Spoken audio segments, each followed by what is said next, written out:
Bueno, cuando yo me fui traíamos un tema, ¿verdad? Bueno, realmente lo interrumpimos por la acción de gracias, pero vamos a retomarlo ahora hasta la Navidad que ahorita viene y por lo general hace que cambiemos el tema. Y estábamos basándonos en Juan 8 del 31 al 32, Juan 8 del 31 al 32, y le habíamos puesto como título a esta serie, En fin, ¿quién tiene la verdad? En fin, ¿quién tiene la verdad? Y Juan 8, del 31 al 32 dice, dijo entonces Jesús a los judíos que habían creído en él, si vosotros permaneciereis en mi palabra, seréis verdaderamente mis discípulos, y conoceréis la verdad, y la verdad os hará libre. Y bueno, un poco repasando lo que ya hablamos, una de las cosas que habíamos dicho es que la verdad es la explicación perfecta de todas las cosas. Ustedes saben que un evento, una circunstancia o un objeto pudiera tener varias explicaciones. Una persona pudiera verlo de una manera, otro pudiera verlo de otra, pero independientemente de cómo cada persona lo vea y la visión de cada persona está afectada por muchas cosas, por su misma inteligencia, por su posición, por sus intereses, por sus afectos, etc. Pero independientemente de cómo varias personas vean una cosa, el asunto en sí tiene una verdad, como es. Y eso va, déjame ver si yo logro hacer el punto de lo que queremos hacer. Es que las cosas tienen una verdad en sí misma, independientemente. Lo que pasó tiene una sola explicación, una sola verdad.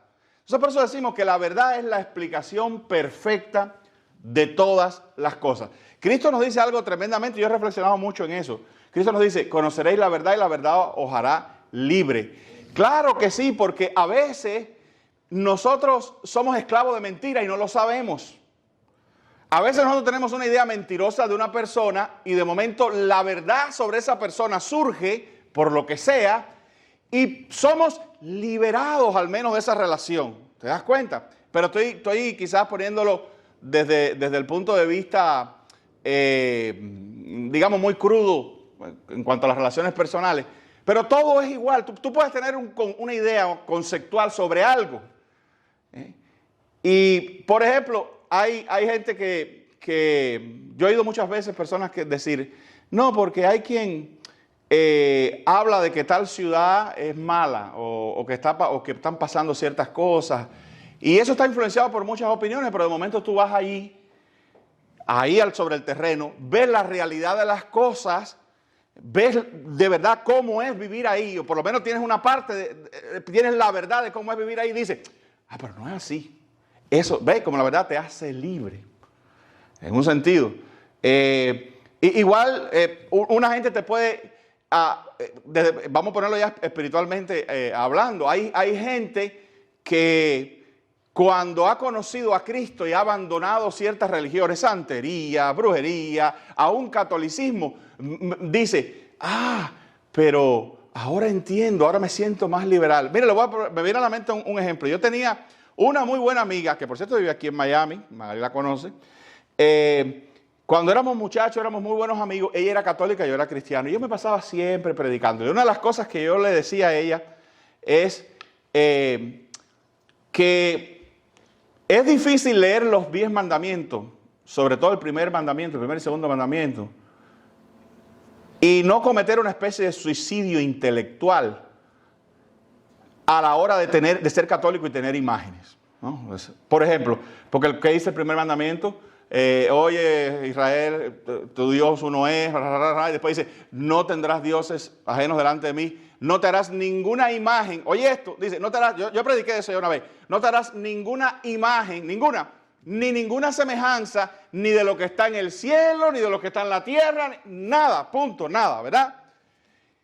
En una oportunidad ella estaba en una misa, y por cierto que los católicos manipulan ese mandamiento, pero bueno, eso es otra historia. Y ella estaba escuchando la misa, que era precisamente sobre los 10 mandamientos, y ella se percató cómo el sacerdote se saltó esa parte de las imágenes, ¿verdad? Y de ninguna semejanza, Porque fíjate que eso, el mandamiento es tan inclusivo que dice, no te harás ninguna imagen, ninguna semejanza de lo que está en el cielo, lo que está en la tierra. Dice, no te inclinarás a ella, ni las honrarás. Y tú puedes entrar a cualquier iglesia. Tú sabes que la iglesia tiene el altar principal, pero a veces las iglesias católicas tienen otros altares por los costados, San no sé quién, San fulano, y tú has encontrado gente arrodillada ahí. Pero bueno, el punto que estaba haciendo es, cuando ella tomó o chocó o contrastó con lo que la verdad de la Escritura decía, ¿qué pasó? Hubo luz en ella.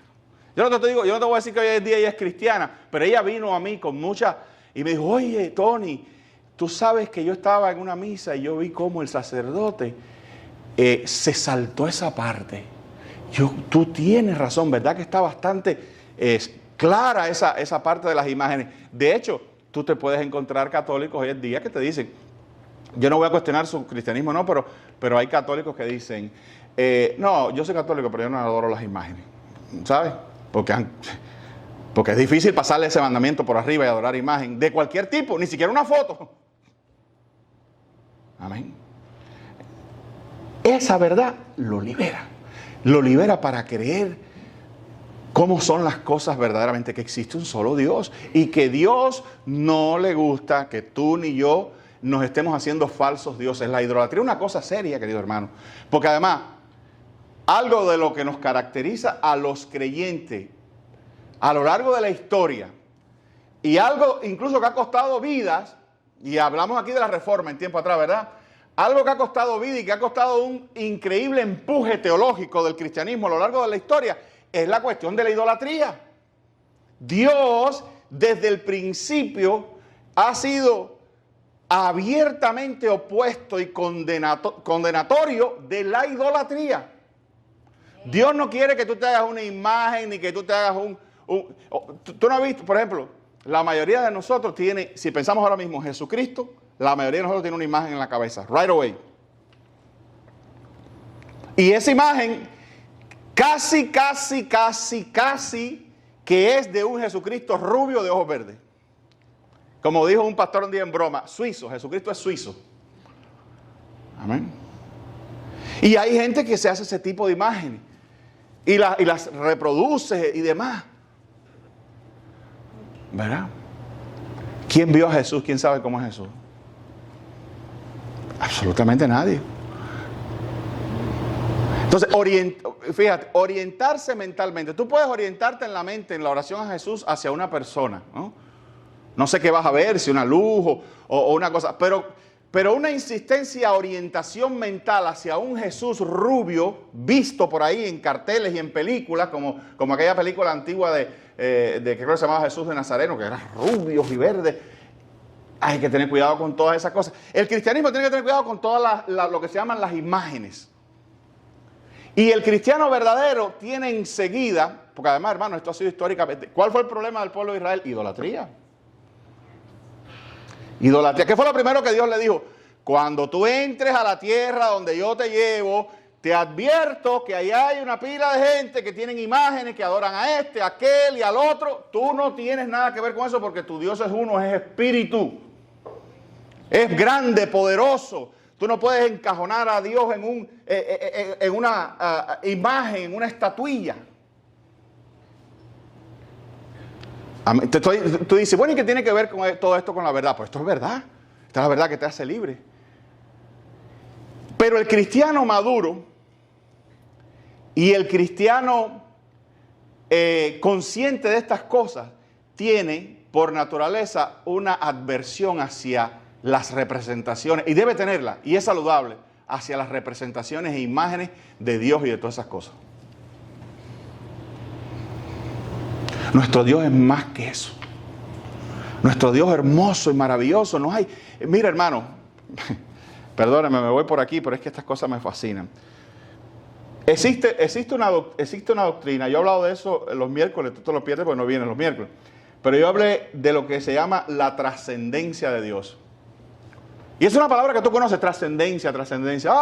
¿Qué quiere decir trascendencia? Trascendencia es una palabrota bien grande y bien poderosa. Trascendencia quiere decir, cuando la Biblia dice que Dios es trascendente, quiere decir que en nada de lo existente hay algo que se parezca a Dios. Trascendente quiere decir que Dios es más de todo lo que existe, pero por miles y miles de kilómetros de distancia, de modo tal que no hay ni siquiera una sola cosa en este universo que se parezca a Dios, o que tenga alguna especie de igualdad en perfección, en belleza, en sabiduría, etc. Dios es trascendente porque precisamente es algo divino, superior. Amén. Amén. Amén. Gloria a Dios. Que nosotros no podemos equiparar en esta tierra absolutamente con nada. Amén. Entonces, el verdadero cristiano vive a la luz de eso. El verdadero cristiano no anda comparando a Dios con un palo, con una piedra, con una imagen. El verdadero cristiano sabe que Dios está por encima, que Él tiene contacto y relación con algo que no tiene nada que ver con lo que existe. Él lo creó, pero Él no es su creación. ¿Tú entiendes eso? No, que Dios es la ceiba, y Dios son los animales, y Dios no es la naturaleza es su creación. Tú y yo somos su creación. No querramos ser más vivos que Dios porque Dios nos creó a nosotros. Eso quiere decir también que hay un sentido. No, hay un sentido no, esto es una realidad. Tú y yo nunca podremos comprender a Dios. ¿Qué comprendemos de Dios? Lo que Dios ha revelado. ¿Y es eso suficiente, pastor? Claro, dice la Biblia que eso es suficiente. Lo que de Dios se puede conocer, pero cuando digo se puede, no es porque Dios, no me voy a revelar. No, lo que se puede es porque lo que alcanza la capacidad humana de entender la trascendencia, Dios lo ha revelado. Esa es la verdad. Por ahí nosotros, ¿verdad? Conoceréis la verdad. La verdad es estar en estrecho contacto con que Dios es Dios y Dios es el creador de todo lo que existe. Amén. Amén. Hace poco escuché una cosa, me gustó muchísimo. Vaya, dándole una trascendencia política a este asunto. Hay cristianos que no son así, pero deberían serlo. Por ejemplo, alguien dijo un día, ¿por qué los regímenes comunistas y totalitarios lo primero que hacen es quitarle a Dios a la gente? Y no solo eso, humillar a la gente con la creencia de Dios, decirle que eso es atraso, que eso... Al contrario. ¿Tú sabes por qué? Porque el creyente es el ser más libre que hay. El creyente sano, no el torcido, no el embarrado con las cuestiones animistas de aquí de Latinoamérica y eso, que si los espíritus. Entonces, no. El cristiano verdadero, conectado con el Dios de la Escritura, es el ser más libre que hay. Y a los gobiernos y al comunismo eso le duele. ¿Tú sabes por qué? Porque precisamente ese es un individuo es un individuo que siente, en primer lugar, que recibe de Dios un propósito en esta tierra, que cree que Él es una creación especial de parte de Dios, que cree en un gobierno superior a todos y se debe a Él.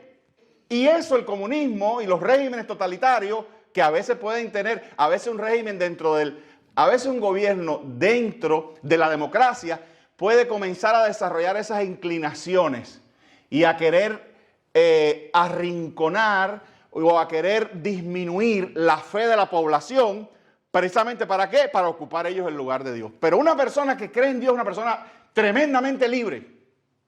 Conoceréis la verdad y la verdad los hará libre. Tremendamente libre. Cumple con las leyes porque Dios se lo dijo. Pero cuando las leyes se salen de lo que Dios ha establecido y de lo que es la verdad, pues ahí se acabó el contrato entonces con el gobierno. Pero además una persona con una increíble libertad para pensar. ¿Quién le dio esa libertad para pensar? Su propio creador, que le dio ese cerebro y le dio ese mandato de que la tierra es tuya y le dio el mandato de cultivar la tierra. Entonces hay un sentido que el cristiano, el creyente, tiene esa libertad. Se somete, busca su dirección en la vida, su alimentación espiritual, su realización personal, no en un gobierno, sino en Dios en primer lugar. Es difícil a un cristiano libre, verdadero, decirle lo que tiene que pensar. Pero además, como tiene la verdad, tiene la capacidad de entender la mentira. Y esto es una de las cosas. Hay gente que dice, yo necesito conocer la mentira para saber que es mentira. ¿Tú no has oído eso? Y hay gente que dice, no, tú le dices, hermano, ¿por qué tú vas allí? ¿O por qué tú lees eso? ¿O por qué te metes? ¿Por qué tienes este interés raro en estas cosas? No, porque yo necesito conocer las cosas del diablo. Es que es al revés.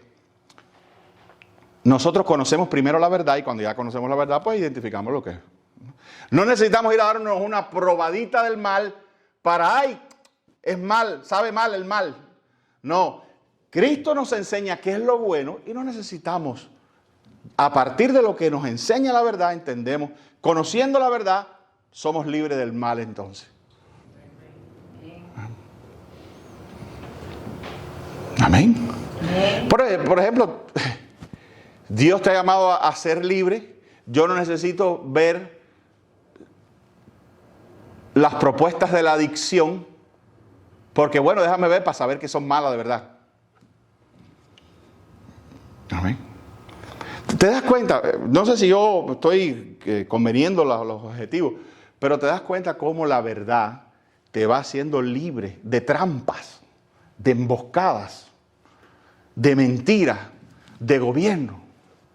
Por eso, mira, aquí hay mucha gente, volviendo a la política.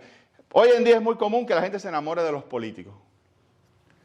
Y hay gente que de verdad en su corazón siente un apego que casi linda en la idolatría con ciertos políticos y se siente que ellos son los salvadores.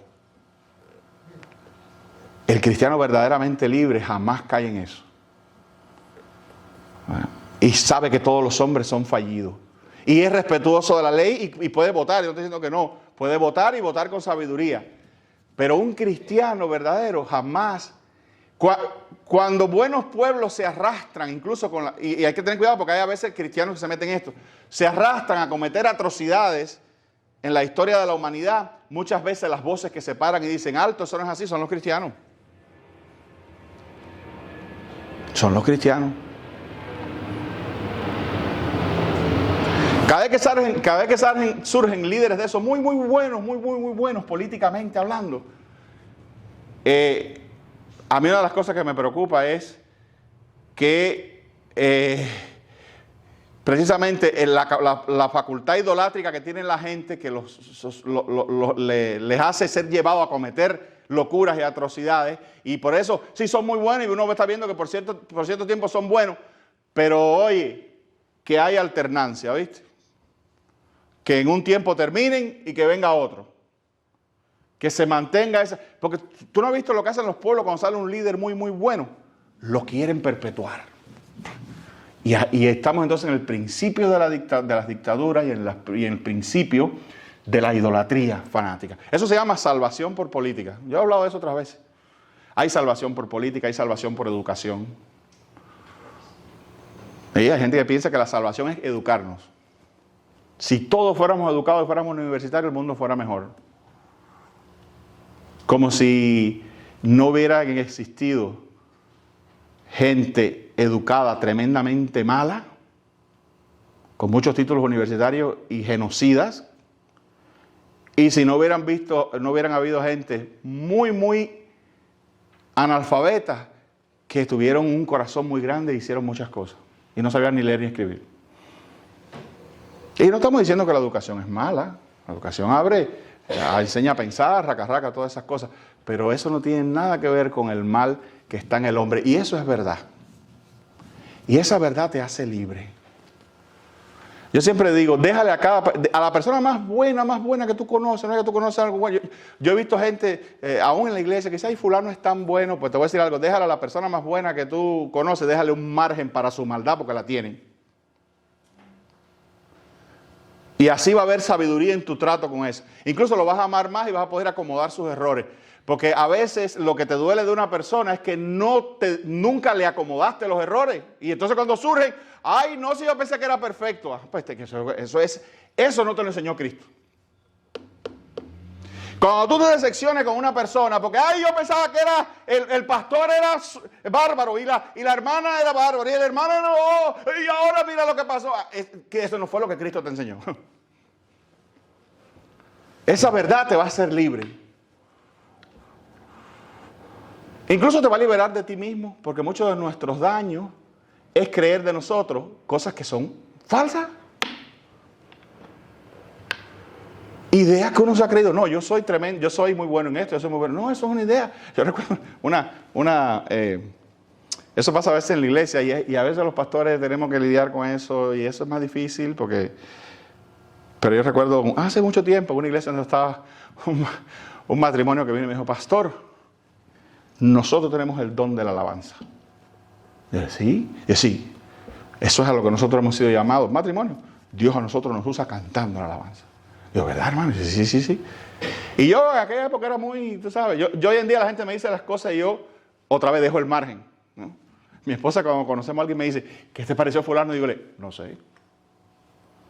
Pero viste que digo, no, tenemos que caminar, tenemos que andar un trillo. Pero bueno, este viene y me dice, hermano, pastor, es que nosotros somos cantantes, director de alabanza. Y yo hasta contento, me aparecieron dos y los pongo a cantar, hermano, y no salieron huyendo los ratones de la iglesia porque no había. Y ellos muy convencidos de que, y no cantaban bien. No cantaban bien. La música es un talento. Hay que ser afinado. ¿Verdad? Fíjate que a veces no importa ni siquiera ser afinado, porque a veces tú eres afinado, pero no tienes el color, el timbre de la voz y tu voz no se oye bien, se oye desagradable, aunque you hit all the notes. Entonces, y ocurrió eso. Alguien le dijo una mentira. Y entonces cuesta un trabajo después desmentirla.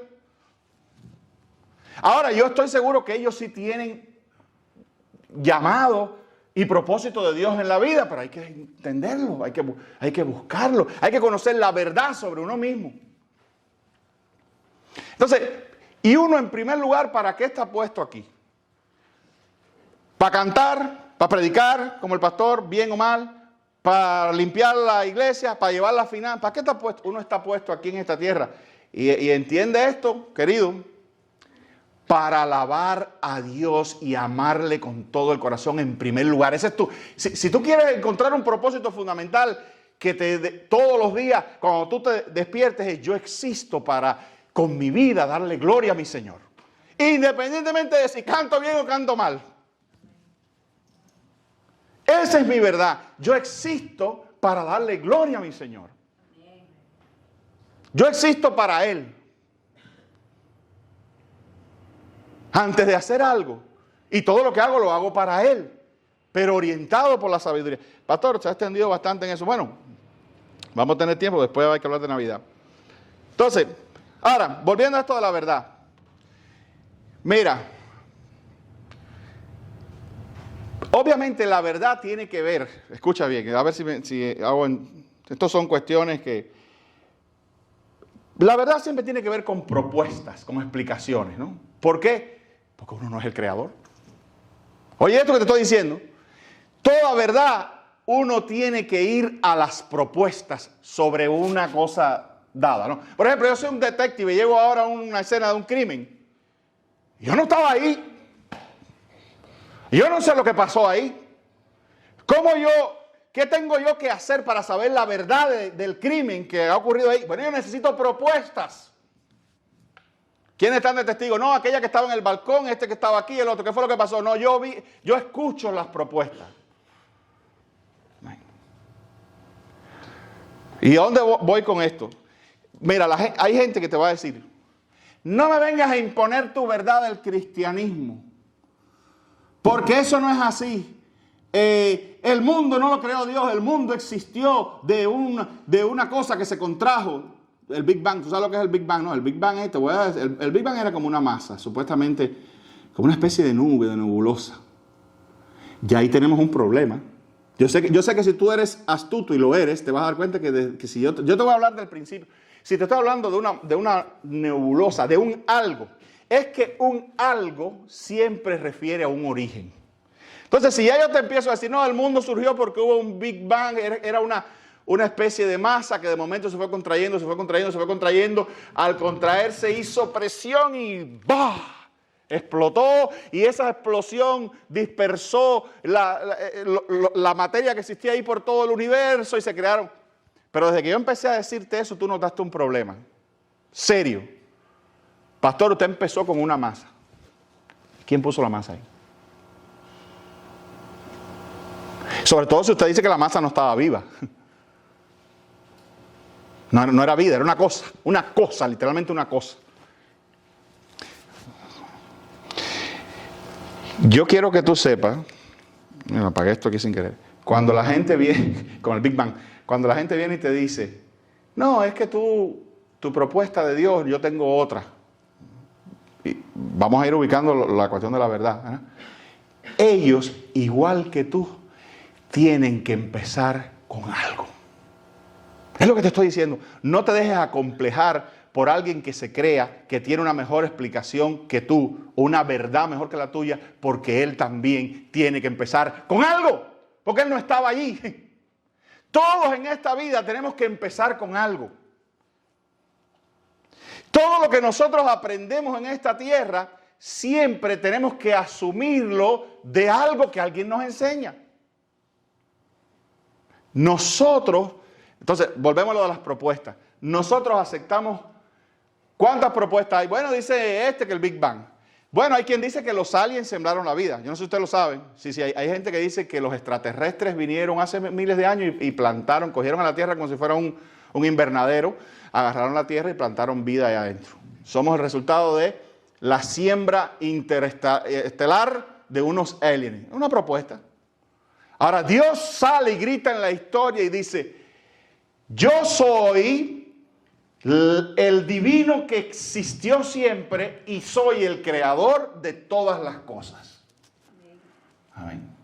Y esto que le estoy diciendo es la verdad. Nosotros los cristianos asumimos esa verdad. No, asumir es una palabra muy... Creemos en esa verdad. Amén. Amén. Ah, pero ¿cómo tú vas a creer en eso? ¿Cómo tú vas a creer en el Big Bang? Y en los aliens sembrando gente aquí. Hay quien te dice, no, el universo. Hay otros que te dicen, no, eso no se puede saber. Creo que son los gnósticos, los agnósticos. Dicen, no, los agnósticos. Dicen, no, el mundo no es conocible, eso no se puede saber. Nadie sabe cómo caímos aquí. Ah, bueno, es una propuesta. Te voy a decir algo. La gente viene y te dice, no, pero tú eres fanático, lo tuyo es por fe. Y tú vírate para atrás y dile, y lo tuyo también. Porque hace falta tremenda fe para creer que una cosa se comprimió hace un montón de años y de momento explotaron. Y de momento no había vida y de momento una célula, que en primer lugar, ¿de dónde salió la célula? Porque la célula ya es una cosa viva. Una célula es un organismo vivo. Una célula es lo que tú tienes aquí, por ejemplo, en la piel o en los órganos. Ya es un organismo vivo. No una cosa, no, pero primero fueron unos aminoácidos que venían nadando. ¿Y de dónde salieron los aminoácidos? No, y que se encontraron y que se fueron formando y con millones y millones de años se fueron complejizando y la célula se convirtió en un guajacón y el guajacón se convirtió en una rana y la rana se convirtió en un reptil y el reptil se convirtió en un cuadrúpedo y el cuadrúpedo se convirtió en un simio y el simio se enderezó y... Aquí estoy yo. Tú te viras para atrás y dile... Usted tiene más fe que yo. Usted es más creyente que yo. Usted es creyente y sin Dios. Mejor todavía. Yo por lo menos necesito un Dios para creer. Usted no. Usted cree. Amén. Entonces, esta es, conoceréis la verdad y la verdad os hará libre.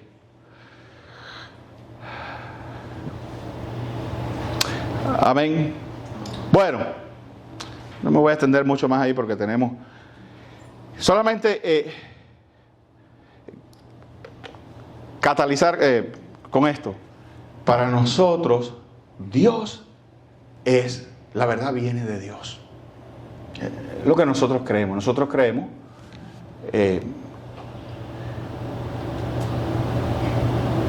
que en el principio ya existía Dios, eterno. El principio es una creación de Dios. Dios fue el que, déjame decirte, en el principio Dios creó tiempo, Dios creó materia y Dios creó espacio. Cuando Dios creó, en el principio creó Dios los cielos y la tierra, aunque sea difícil ver, ahí hay tiene aquí una pecera. Ahí hay espacio, pero para que tú entiendas lo que te voy a decir. En el agua, en la masa de agua, ¿verdad? Ahí no hay espacio. Vamos a suponer que, piensa nada más en el agua. Ahí no hay espacio. ¿Por qué? Porque es agua, una masa cuadrada de agua en una... Pero si yo cojo un globito y lo meto y lo inflo, el globo va a crear espacio. Y si adentro de ese globo yo empiezo a meter cosas, yo estoy llenando el espacio con materia. Pero de la hora en punto que el globo se infló, comenzó un tiempo a correr. ¿Cuál fue el tiempo que comenzó a correr? Bueno, específicamente cuando desde el momento 1 en que el globo se infló, comenzó el tiempo a correr en ese globo, ¿verdad? Y se creó el espacio y las cosas que yo le puse adentro empecé a crear materia. Algo parecido. Antes de eso, ¿qué es lo que había? La gente dice, bueno, pero el pastor, antes que eso, ¿qué había? Dios. Una expansión o una existencia divina que nosotros no, inteligente, sabia, que nosotros no alcanzamos a comprender, pero que fue la que creó tiempo, espacio y materia. ¿Me hago entender con estas cosas, queridos hermanos? Entonces, nosotros creemos que pertenecemos, que estamos, que venimos, que somos criaturas de ese Dios. Y más allá ahora, nosotros creemos que ese Dios habla y se comunica y que ese Dios vino a la tierra también. Oye, eso es para otra. Porque vamos a ver niveles de la verdad. Y Cristo dijo que Él era la verdad. ¿En qué sentido, pastor? Él, todo, Él. Y su enseñanza, Él es la verdad. Él es la verdad hecha carne y hablando contigo y comunicándonos. Amén. Amén. Bueno, que Dios nos bendiga, queridos hermanos.